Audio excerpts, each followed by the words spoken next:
Hello student, welcome to coherent English classes. मैं हूं आपका इंस्ट्रक्टर मोहम्मद ज़ियाउल्लाह कमर। आप देख रहे हैं हमारे YouTube channel coherent English classes. और आज इस वीडियो के अंदर हम लोग डिस्कस करने जा रहे हैं बिहार स्कूल एग्जामिनेशन बोर्ड के 11th की किताब रेनबो पार्ट 1 के chapter number 10 Dolly at the dentist, जिसे जी.बी. शॉ यानी कि जॉर्ज बर्नार्ड शॉ ने लिखा था। तो आज हम लोग डिस्कस करेंगे जी.बी. शॉ की लिखी हुई जो नाटक है डॉली एट द डेंटिस्ट, उसका आखिरी भाग। तो आइए स्टार्ट करते हैं, लाइन बाय लाइन ट्रांसलेट करते हैं नाटक को और समझने की कोशिश करते हैं।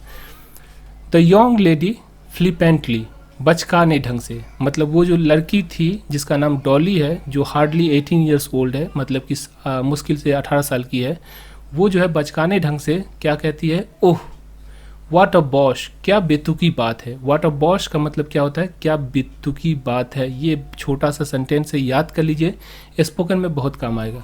1 पेशेंट इन 6 वीक्स, 6 हफ्ते में एक मरीज। What differences does it make to you, इससे आपको क्या फ़र्क पड़ जाएगा, आपकी जो रोजी रोटी है, आप कैसे इसका आपकी रोजी रोटी है वो चलेगी। फ्लिप, मैच्योरली, मैच्योरली का मतलब होता है परिपक्व ढंग से, मतलब जैसे जो एक समझदार इंसान होता है जिस भाषा में बात करता है उस ढंग से। नो डॉली, नहीं Dolly, my knowledge of human nature confirm mister Valentine's judgement, मानव प्रकृति के बारे में मेरा जो ज्ञान है वो मिस्टर वैलेंटाइन के फैसले की पुष्टि करता है। ही इज़ राइट, वो सही है। Let me introduce Miss Dorothy Clandon, commonly called Dolly. फिर उसके बाद जो उसका भाई है फिलिप, वो जो है इंट्रोड्यूस करवाता है, मतलब मिलवाता है किससे, ड्रोथी, डॉली जो है जिसका नाम है ड्रोथी क्लैंडन। तो कहता है कि चलिए मैं आपको जो है एक लेडीज़ है जिसका नाम है मिस ड्रोथी क्लैंडन, जिसे जो है डॉली के नाम से जो है पुकारा जाता है आमतौर पे, उससे मिलवाता हूँ। वैलेंटाइन बो टू डॉली, और उसके बाद जो वैलेंटाइन जो डॉक्टर है वो जो है डॉली की तरफ जो है सर झुकाना, बो का मतलब होता है सर झुकाना, तो सर झुकाकर नमस्कार करता है डॉली को। सी नोट्स टू हिम, और उसके बाद वो जो है बदले में डॉली जो है वो भी सर झुकाती है। आई एम फिलिप्स क्लैंडन, मैं फिलिप्स क्लैंडन हूँ। वी आर फ्रॉम मेडीरा, हम मेडीरा के रहने वाले हैं। बट परफेक्टली रिस्पेक्टेबल सो फार, परंतु अभी बिल्कुल सामान्य, मतलब कि अब हम लोग जो है इज्जतदार व्यक्ति हैं। Valentine, Clandon are you related to Clandon. फिर उसके बाद जो है जो फिलिप है, डॉक्टर जो वैलेंटाइन है, वो कुछ देर रुकते हैं और सोचते हैं, और फिर कहते हैं कि क्लैंडन क्या आप उसके संबंधी हैं। तो डॉली कहती है, Dolly unexpectedly crying out in despair, अचानक जो है हताश हो जाती है और वो चिल्लाने लगती है। यस वी आर, हाँ हम हैं। देखिए होता क्या है कि ये डॉली और जो फिलिप है ये दोनों भाई बहन हैं, और ये अपनी माँ से छुपाकर ये इंग्लैंड चलाता है, और आने के बाद जो है ये किसी को नहीं बताता है, और ये जो है अपनी माँ बाप से छुपा कर आता है। तो इससे ये किसी को बताना नहीं चाहता है। लेकिन यहाँ पे जो वैलेंटाइन है वो जो है कहते हैं कि क्या आप क्लैंडन से के जो सगे संबंधी हैं, क्या उससे आप रिलेटेड हैं। लेकिन ये जो क्लैंडन है ये 2 तरह के क्लैंडन है। एक क्लैंडन है जो कि वैलेंटाइन के दोस्त हैं, और दूसरा क्लैंडन है जो ये डॉली और इसके जो भाई हैं फिलिप, उसकी माँ का नाम भी क्लैंडन है। तो ये सर नेम होता है, जैसे गुप्ता हो गया, पांडे हो गया, चौधरी हो गया, है ना, शेख हो गया, तो ये सब जो है जो सर नेम होता है, उसी तरह क्लैंडन सर नेम है। तो फिलिप जो है किसी और क्लैंडन की बात कर रहा है, और जो लड़की है और उसका भाई जो है वो अपनी माँ के बारे में सोच रहा है। तो वो कहते हैं कि जैसे ही उसको पता चलता है, क्योंकि वो तो छुपा के भागे हुए थे माँ बाप से, तो उसको जब पता चलता है, उसको ऐसा लगता है कि क्लैंडन मतलब मेरी माँ के बारे में बात कर रहा है, तो वो जो चिल्लाने लगती है और जो कहती हाँ हम हैं। वैलेंटाइन एस्टोनिश्ड, एस्टोनिश्ड का मतलब क्या होता है, देखिए कोई भी चीज़ की उम्मीद ना हो और अचानक कोई चीज़ हो जाए आपको, और उसमें जो आप भौचक्का हो जाते हैं उसको क्या कहते हैं, एस्टोनिश्ड होना कहते हैं। तो वैलेंटाइन जो है जैसे ही ये सुनता है कि ये जो उसका मतलब उसके दोस्त जो क्लैंडन है उसकी बेटी है, तो वो भौचक्का हो जाता है। उसके बाद जो है दोबारा वो रिपीट करता है, आई बेग यू पार्डन, मैं समझा नहीं। आई बेग यू पार्डन का मतलब ये हुआ कि मैं समझा नहीं, क्या आप जो है क्लैंडन की बेटी हैं, इस तरह का। तो आई बेग यू पार्डन मतलब मैं समझा नहीं। डॉली, ओह वी आर, हाँ हम हैं संबंधित। समझ में आ गया, मतलब वो जो है सो खिजला कर कहती है कि हाँ हम उसी के संबंधी हैं। इट्स ऑल ओवर, और उसके बाद जो है अपने भाई को कहती है सब कुछ ख़त्म हो गया, मतलब जो हम जो छुपा कर आए हुए थे इंग्लैंड में वो सारा चीज़ ख़त्म हो गया। फिल, उसके बाद जो फिल कहता है, they know all about us in England, Phil अपनी बहन को कहता है कि सारे लोग इंग्लैंड में भी जो है हमारे बारे में जानते हैं। टू वैलेंटाइन, वैलेंटाइन को इशारा करता है, oh you can't think how maddening it is to be related to a celebrated person and never be valued anywhere for our own sake. उसके बाद जो है ये लाइन बड़ा अच्छा है। उसके बाद जो है जो फिलिप है डॉली का भाई, वो कहता है कि हाय, आप नहीं जान सकते हैं कि कितना पागल कर देने वाला होता है किसी जो सेलिब्रेटेड पर्सन। सेलिब्रेटेड पर्सन का मतलब होता है वो व्यक्ति जो प्रसिद्ध हो, नामचीन व्यक्ति जो होता है उसको कहते हैं। तो किसी नामचीन व्यक्ति का बच्चा होना या उसका सगा संबंधी होना कितना पागल कर देने वाला है। क्यों? क्योंकि नेवर बी वैल्यूड, कभी भी वैल्यू नहीं दी जाती है एनीवेयर, कहीं भी, फॉर देयर ओन शेक, मतलब कि अपने काम पर। जैसे मान लिया आपके पिताजी एमएलए हैं, आप भले ही अच्छा काम कर रहे हैं, समाज की सेवा कर रहे हैं, लोग मतलब कि बहुत सारे बच्चों को जो फ्री ऑफ कॉस्ट में पढ़ा रहे हैं, आप सेवा कर रहे हैं, लेकिन आपको जब लोग जानेंगे तो आपके पिताजी के नाम से जानेंगे। तो आप जो भी अच्छा काम कर रहे हैं वो जो है आपके पिताजी के नाम की वजह से दब जा रहा है। तो यहीं पर ये जो लड़का है और लड़की है वो कहता है कि आप नहीं जानते हैं किसी जो बड़े आदमी का बाल बच्चा होना, यानी किसी का जो रिलेटेड होना बड़े आदमी का, वो किस तरह से जो है आदमी को पागल कर देता है। वैलेंटाइन, बट एक्सक्यूज़ मी, लेकिन माफ़ कीजिएगा, the gentleman I was thinking of is not celebrated. फिर उसके बाद जो वैलेंटाइन है वो कहते हैं कि माफ़ कीजिएगा, जिस सज्जन की मैं बात कर रहा था वो प्रसिद्ध व्यक्ति नहीं है। समझ में आ गया? यहाँ पे क्लियर करते हुए वैलेंटाइन ने कहा कि देखिए जो मैं बात कर रहा हूँ वो कोई प्रसिद्ध व्यक्ति नहीं है। डॉली एंड फिलिप, डॉली और फिलिप दोनों जो है स्टेयरिंग एट हिम, किसको स्टेयर कर रहा था, मतलब कि फिर जो है जैसे ही ये बात समझ में आया उसको, तो उसने जो है जो वैलेंटाइन है डॉक्टर, उसकी तरफ जो है वो घूरने लगे। कौन? डॉली और फिलिप्स। जेंटलमैन, सज्जन, हालांकि ये जो डॉली और जो फिलिप्स था वो अपनी माँ के बारे में सोच रहा था, तो माँ तो लेडीज़ होती है ना, तो यहाँ पर बात हो रहा है जेंटलमैन का, तो उसको कहते हैं सज्जन आदमी की बात कर रहे हैं आप। उसके बाद देखिए Valentine, yes I was going to ask whether you were by any chance a daughter of mister Densmore Clandon of Newbury hall.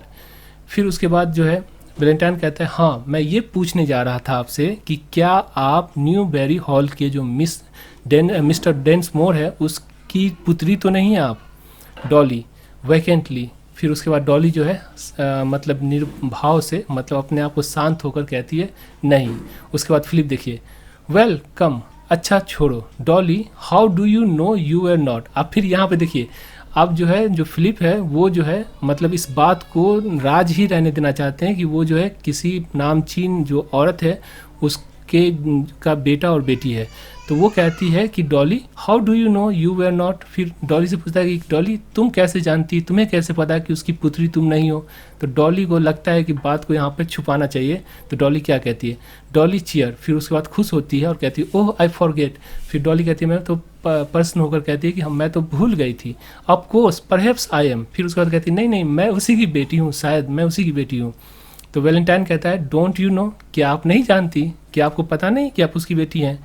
तो फिलिप्स कहता है नॉट इन लिस्ट, बिल्कुल भी नहीं।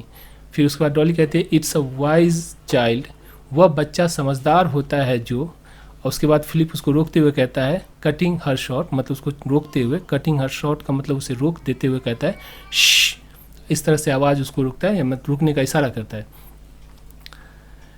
वैलेंटाइन स्टार्ट्स नर्वसली, वैलेंटाइन जो है हड़बड़ा जाता है। क्यों हड़बड़ा जाता है? क्योंकि उसने जो श की आवाज़ जो निकालता है, इस आवाज़ इतनी तेज़ होती है और इतनी क्षणिक होती है कि इससे जो है मिस्टर वैलेंटाइन वो घबरा जाता है। कैसे? देखिए, for the sound made by Philip, जो साउंड जो फिलिप ने श की आवाज़ जो निकाली थी, through but momentary, though but momentary, यानी कि जो क्षण भर का था। मोमेंट्री का मतलब होता है बहुत ही छोटे समय के लिए। तो जो आवाज़ थी जो कि छोटी थी, बहुत समय क्षणिक थी, is like cutting a sheet of silk in two with a flash of lighting. और वो आवाज़ इतनी ऐसी लग रही थी जैसे कि कोई शीट ऑफ सिल्क, यानी कोई जो रेशम की जो चादर है उसको किसी बिजली से काटा जा रहा है, इस तरह की आवाज़ जो है थी, मतलब इतनी तेज़ थी। It is the result of long practice in checking Dolly's indiscretion, यह डॉली की अविवेक की जांच में लंबे अभ्यास का परिणाम है। The fact is mister Valentine, we are the children of celebrated Miss Lanfrey Clandon, an authoress of great repute in Madeira. फिर उसके बाद जो फिलिप है वो जो है बात को साफ करता है, क्लियर कहता है और कहता है इन द फैक्ट इज, मतलब बात हकीकत ये है, mister Valentine we are the children of celebrated Miss Lanfrey Clandon. मैं लैनफ्री क्लिंडन की बात कर रहा हूँ जो कि एक ऑथरेस है, मतलब ऑथरेस का मतलब लेखिका है, ऑफ ग्रेट रेप्यूट इन मैडीरा। मैडीरा जो जगह है उसमें इसका नाम बहुत ही प्रसिद्ध है। रेप्यूट, ग्रेट रेप्यूट का मतलब बहुत ही नामी ग्रामी जो लेखिका है। कौन? Lanfrey Clandon. No household is complete without her work. कोई भी घर उसकी रचना यानी कि उसके पुस्तक के बिना पूरा नहीं होता है। We came to London to get away from her, मतलब हम उनसे दूर होने के लिए लंदन आए, मतलब उनसे चुरा छुपा कर हम लंदन भाग आए। They are called the 20th century टिजरीज। उनकी जो पुस्तक है उसका नाम है 20वीं शताब्दी के निबंध। यानी इनकी जो माँ है लैनफ्री क्लिंडन, जो डॉली और फिलिप की माँ है, वो जो है एक लेखिका है और वो लेखिका मतलब कि वो किताब लिखती है और हर किताब में जो है उसका नाम जो रहेगा उसमें 20th सेंचुरी लिखा रहेगा। तो डॉली जो है अब नाम गिनाना स्टार्ट करती है अपनी माँ की किताब का। डॉली कहती है 20th सेंचुरी कुकिंग, 20वीं शताब्दी का व्यंजन। उसके बाद फिलिप कहता है 20th सेंचुरी क्रीड्स, 20वीं शताब्दी के पंथ। फिर उसके बाद डॉली कहती है 20th सेंचुरीज क्लोथिंग, 20वीं शताब्दी के पहनावे। फिलिप्स कहता है 20th सेंचुरीज कंडक्ट, 20वीं शताब्दी के आचरण। फिर उसके बाद डॉली कहती है 20th सेंचुरी चिल्ड्रंस, 20वीं शताब्दी के बच्चे। फिर उसके बाद फिलिप्स कहता है 20th सेंचुरीज पेरेंट्स, 20वीं शताब्दी के अभिभावक। डॉली कहती है क्लोथ क्लिम्प $50। उसके बाद जो है बताती है कि जो किताब है अगर वो लचीला आवरण हो, यानी उसका जो कवर है वो लचीला हो, मतलब कि कवर उतना अच्छा ना हो, तो वो वाली जो पुस्तक है वो $50 की मिलती है। मतलब ये सारी जो किताब है इनकी माँ के द्वारा लिखा गया किताब है और ये सारी किताब अगर आप लीजिएगा और जिसका जो कवर है वो लचीला होता है तो वो जो है आपको $50 में मिलेगा। फिलिप्स, और उसके बाद फिलिप्स कहता है और माउंटेड और Lenin for hard family use $2। और वो किताब जो कि मतलब कि उसका कवर जो है बहुत मोटा हो, जो 2-4-5 फैमिली जो है उसको पढ़ सके, लोग जो उसको पढ़ सके, तो उस तरह की जो किताब है वो $2 में यानी कि $2 में मिलती है, उनकी माँ की किताब। No family should be without them, किसी भी परिवार को उसके बिना नहीं रहा जा सकता है। रीड देम, उन सबको पढ़ो। मिस्टर वेलेंटाइन, जनाब वेलेंटाइन, आप इस सब किताब को पढ़िए। They all improve your mind, वे आपके दिमाग को विकसित कर देगा। उसके बाद डॉली जो है फिर मजाक करते हुए कहती है but not till we have gone please, पर जब तक हम यहाँ से चले नहीं जाए तब तक मत पढ़ना इस किताब को, है ना। आगे चलते हैं। फिलिप्स, क्वाइट सो, निस्संदेह, we prefer people with unimproved mind. Philip कहता है कि निस्संदेह हम जो है अकल्पित दिमाग वाले लोगों को पसंद करते हैं, यानी कि जो इंसान का दिमाग इम्प्रूव कर गया है उस लोगों को हम नहीं पसंद करते हैं। हम अकल्पित यानी जिसके दिमाग जो इम्प्रूव नहीं है उस लोगों को पसंद करते हैं। डॉली का भाई कहता है our own mind have successfully resisted all our mothers effort to improve them, हमारे अपने मस्तिष्क यानी दिमाग ने हमारी माँ के उन सुधारने के सब प्रयास को विफल कर दिया है। वेलेंटाइन, डॉविसली, असमंजस में वो कहता है तो डॉली भी उसका जो है मजाक उड़ाते हुए कहती है इकोइंग हिम इंक्वायरिंगली, उसकी प्रतिध्वनि करती है, यानी उसी तरह जो है सो बोलती है और कहती है Philip, we prefer people whose mind are improved. फिर उसके बाद फिलिप्स कहता है कि उसे वे लोग अच्छे लगते हैं जिसके दिमाग सुधर गए हैं। फिर उसके बाद फिलिप कहता है in that case we shall have to introduce him to others member of the family, इस स्थिति में हम उसे परिवार के अन्य सदस्य से मिलवाना होगा। फिर वो जो अपने एक बहन है जिसका नाम है ग्लोरिया, उसके बारे में बात करते हुए कहता है कि ठीक है, अगर इनका दिमाग इम्प्रूव नहीं हुआ है तो हम अपनी बहन जो है ग्लोरिया उससे जो है इनको मिलवा देते हैं। The women of 20th centuries are sister Gloria, 20वीं शताब्दी की महिला हमारी बहन ग्लोरिया। और इस तरह से आपका जो है नाटक ख़त्म होता है। जीबी शॉ की ये जो जॉर्ज बर्नार्ड शॉ की एक नाटक थी डॉली द डेंटिस्ट, कैसा लगा आप ज़रूर कमेंट बॉक्स में कमेंट करके बताइए। और साथ में अगर आपको अच्छा लगता है वीडियो तो हमारी ऑनलाइन क्लासेस को ज्वाइन कर सकते हैं, जिसके अंदर 400 रुपया हम लोग लेते हैं कंप्लीट कोर्स करवाने का। इसके अंदर 368 पेजेस की किताब होती है जो आपके घर पे पोस्ट ऑफिस से जाती है, और साथ में पूरी जो वीडियो PDF फाइल आपको एप्लीकेशन पे मिल जाता है, जिससे आप समझ के पढ़ सकते हैं। तो अगर आप टीचर हैं या स्टूडेंट हैं तो इस किताब को मंगवाइए और अपने घर पर बैठ के इसकी तैयारी कीजिए। Thank you so much for watching coherent English classes.